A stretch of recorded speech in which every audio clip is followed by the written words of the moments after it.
It's a big year for the Memphis Tigers in 2023 under Ryan Silverfield, and the 10 guys we're going to talk about today might determine if he keeps his job or if they have one of their better seasons in recent memory. Now, when you look at what they have to do, the defense is going to play a big role in that. And a player who's super underrated is CINCIR Evans. I think he's a natural playmaker, someone who can disrupt an offense, and he's shown that he can be a player who can get the ball back to his offense. Now, the defense will be the X factor because well, simply they've been the X factor even under the previous regimes. Mike Norvell, Justin Fuente, the offenses have been really good, and the defenses have been the X factor. Can you get the ball back to your offense? Can you get them more opportunities to score? And CINCIR Evans is one of those players that can do that, and it has pretty good size at 6'4", 240 pounds. A player that's flying under the radar, even within AAC ranks. Someone who could have a big year for the Memphis Tigers defense. This defense, the front seven specifically, will be really fun to watch. A player who also fits that underrated description is William Whitlow Jr. The defensive end comes in at 6'2", 260 pounds, 4.5 tackles for loss last year, 3 sacks. I like the motor at which he plays. He's an explosive player that can get off the football and wreak havoc on any offensive tackle that he faces. And that's something that's going to help this defense quite a bit. Getting to the quarterback, stopping teams, and the explosive teams that they'll face will help that secondary and will help this defense overall. One of those players in the secondary, a player who had a big season as a freshman, is Greg Rubin. Now he's a junior, took a step back last year, but we saw kind of what happened with a player that used to play for Memphis in TJ Carter. We saw a big freshman year, took a step back as a sophomore, and then had a good year as a junior. And then obviously he transferred to TCU. But Greg Rubin, someone who can benefit from this front seven, but also find a way to get his game back on track. We saw a big freshman year from him, and now we're hoping to see what he can do as a junior. Moving back up to the second level, Jeff CANTIN-ARKU, the former Syracuse transfer, is a big-time playmaker for this Memphis Tigers defense. A career 181 tackles, 15 tackles for loss at both schools. You're looking at someone who's a leader of this defense, someone who can elevate the guys around him to be potentially better. And that's what Memphis needs. They need a group offensively to get better because this offense has a lot of potential. Now, maybe it's not as explosive as it used to be under Norvell and Fuente, but this group could be really fun to watch if they're able to get everything together. And if the defense does their part, this is a really scary team in the AAC. Now, one of those players offensively that could have a monster impact in 2023 is Joseph SCATES. Averaged 22.9 yards per reception last year. Only caught 18 passes, but he turned that into 412 yards. He's a big-time playmaker. As long as he stays focused on what his job needs to be, which a lot of times trash talking, whatever. He's a confident player who lets his defenders know when he's having a good game or when he made a big play. But if he can just focus on doing that more often, this offense is going to be huge. I really like what he can do. For his career, he's averaged 21 yards per catch. This is someone who's a big time playmaker. He has good size at 6'2, 210, and Memphis is no stranger to having really explosive playmakers and a go-to wide receiver that can continuously make plays. And if SCATES can do that for this offense, you're looking at a program that is in great hands. And Ryan Silverfield can kind of get that monkey off his back in terms of not being able to get his team to play at a better level, not being able to develop the talent that he brings in. So that's something to keep an eye on.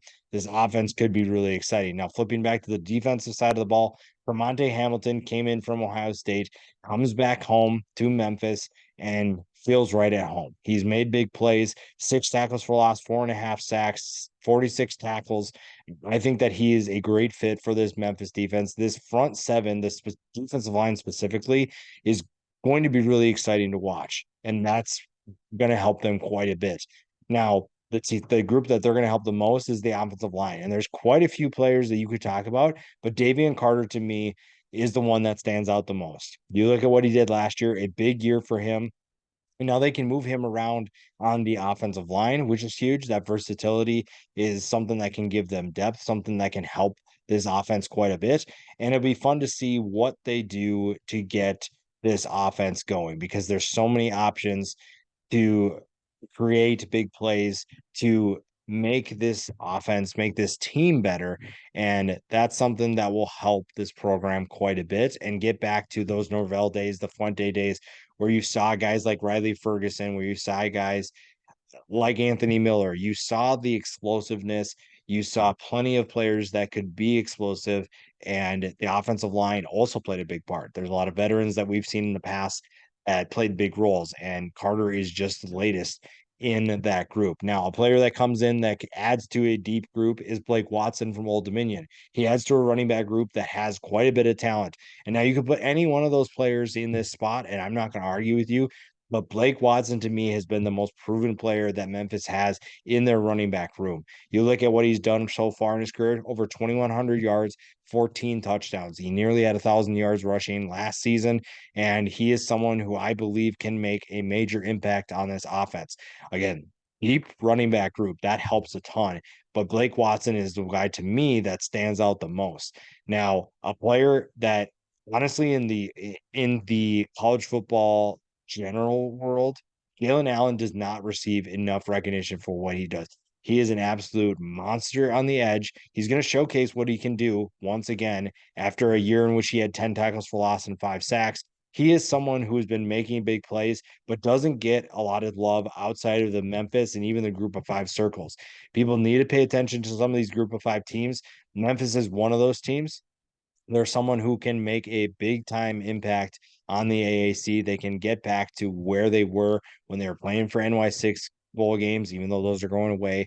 And they can win an AAC that feels pretty open right now. There's a lot of teams that I think can be in contention, and Memphis is one of those teams. You look at the AAC and the changes that have been made, the teams that are leaving, the teams that are coming in. Memphis has a great opportunity to get things back on track. Now, that also means that Ryan Silverfield has to do his job. He has to be able to get this talent to take another step and be at a championship level. We just haven't seen that yet. And there's a ton of talent on both sides of the ball for that to happen. So there's really no excuses at this point. Now, the player that's going to get a lot of love to me is Seth Henigan. You're looking at what he can do, and you look at the talent he brings. Now, he's someone who can make a lot of nice throws. You saw a lot of good touch. He has a decent enough arm to make big plays. And you saw what Joseph Skates can do. You saw what these wide receivers could do. If he stays another year, if the NFL doesn't come calling after this year, Seth Henigan is going to break a lot of Memphis records. And that's saying a lot when you look at the players that they've had at quarterback: Brady White, Riley Ferguson, Paxton Lynch.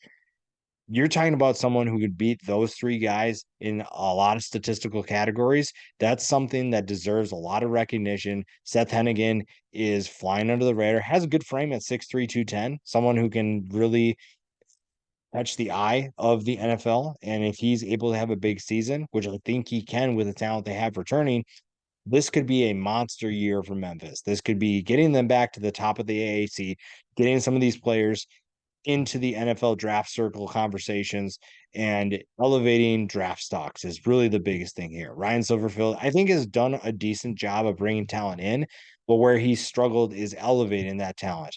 Seth Henigan is one of those players. I think Henigan is maybe the exception.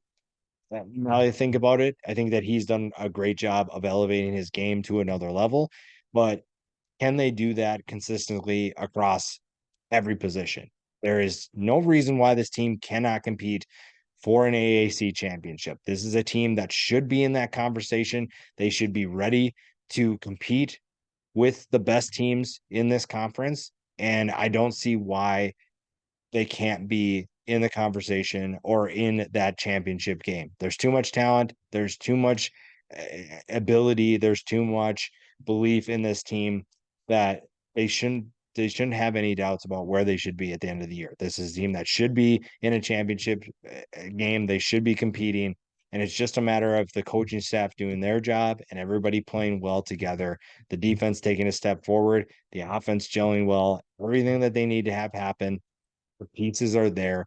They just need to find a way to get it done.